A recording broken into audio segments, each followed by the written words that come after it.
दादाची शाळा, कोण आहेत ही मुलं आणि कशा पद्धतीने ती शाळा चालतीये तुझी? भारतातली पहिलीच अशी शाळा असेल की ज्याचं नाव मुलांनीच ठेवलंय. म्हणजे आम्ही नेहमी म्हणतो की जे फुटपाथ आहे ती आमचा बेंच आहे आणि जे आभाळ आहे ते आमचं छप्पर आहे. पहिला विद्यार्थी कसा आला होता तुझ्यापर्यंत? तो असं दोन्ही हातांनी अशी लोक ओढत त्यांनी आणली होती. एक जी आई होती एका विद्यार्थिनीची, ती मला म्हणली की आप नाही लेके जाणे का, आप कालो जादू करते. त्यांना वाटत होतं का मुळात की आपल्या मुलांनी शिकायला हवं? त्यांची मुलं त्यांच्यासाठी इन्कम सोर्स होते. तुम्हाला जेव्हा या सगळ्या मुलांचे ऍडमिशन्स करायचे असतात तेव्हा काय त्रास सहन करावा लागला? इमॅजिन करा, सिग्नलवर राहणारा एक विद्यार्थी किंवा विद्यार्थिनी जिचा जन्मच त्या सिग्नलमध्ये झाला, जन्माचा दाखलाच नाही मिळाला, तर मग त्याचा ॲडमिशन होणार का? मी त्याचे आधार कार्ड काढले, त्यांच्या फॅमिलीचे रेशन्स कार्ड्स काढून दिले, PPF अकाउंट्स त्या विद्यार्थ्यांचे काढले. मग अशा वेळी खूप अडचणी आल्या आम्हाला. आज जेव्हा मी शाळेचे कुठले कार्यक्रम घेतो आणि जेव्हा प्रेक्षक ते कार्यक्रम पाहायला येतात, तर मला जाताना बरेच प्रेक्षक असं म्हणतात,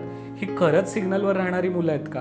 तर माझ्या शाळेतली एक विद्यार्थिनी जी आर्किटेक्चर शिकते, एक मुलगी आहे तिला मास कम्युनिकेशनला यावर्षी ॲडमिशन घेतोय, जी ह्यावर्षी 12वी पास होईल.